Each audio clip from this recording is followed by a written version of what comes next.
আজিৰ ডাঙৰ খবৰ আপোনালোকে দেখিছে এয়া বাংলাদেশৰ সংসদ ভৱনৰ ভিতৰৰ আজিৰ দৃশ্য।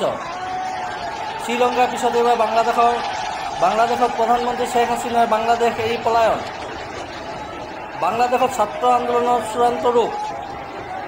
বাংলাদেশৰ প্ৰধানমন্ত্ৰী শ্বেখ হাছিনা ভনীক লগত লৈ বাংলাদেশ এৰি পলায়ন কৰিবলৈ বাধ্য হয়। বাংলাদেশৰ হিংসাত ৩০০ জন লোকৰ মৃত্যু হয়।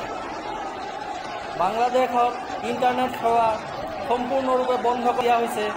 শ্বেখ হাছিনাৰ প্ৰধানমন্ত্ৰী পদৰ পৰা ইস্তফা দিয়ে বুলি জানিব পৰা গৈছে। শ্বেখ হাছিনা বৰ্তমান ভাৰতৰ হিন্দন এয়াৰবেছত লেণ্ড কৰিছে।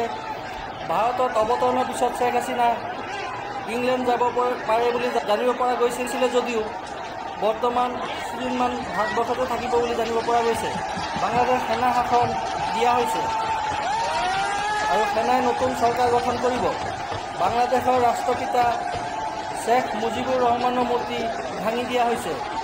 বাংলাদেশত ভাৰী হিংসা, ৫ লাখ ৰাস্তাত ওলাই আহে। প্ৰতিবাদকাৰীসকলে শ্বেখ হাছিনাৰ বাসগৃহত সোমাই বিক্ষোভ প্ৰদৰ্শন কৰে।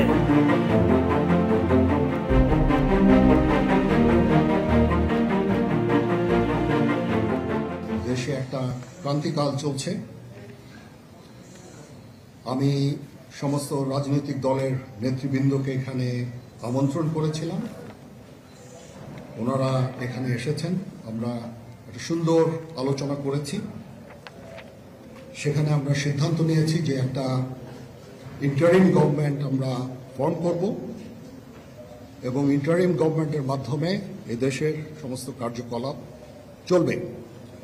আমরা এখন মহামান্য রাষ্ট্রপতির কাছে যাব যে এই ইন্টারিম গভর্নমেন্ট ফর্মের ব্যাপারে ওনার সাথে আলাপ আলোচনা করে আমরা একটা ইন্টারিম গভর্নমেন্ট ফর্ম করে দেশ পরিচালনা করব। যে দেশে একটা ক্রান্তিকাল চলছে।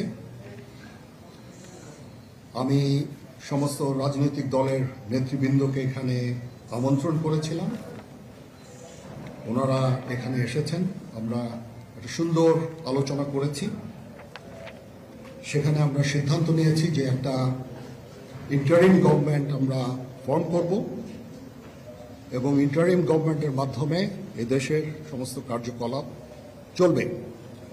আমরা এখন মহামান্য রাষ্ট্রপতির কাছে যাব যে এই ইন্টারিম গভর্নমেন্ট ফর্মের ব্যাপারে ওনার সাথে আলাপ আলোচনা করে আমরা একটা ইন্টারিম গভর্নমেন্ট ফর্ম করে দেশ পরিচালনা করব।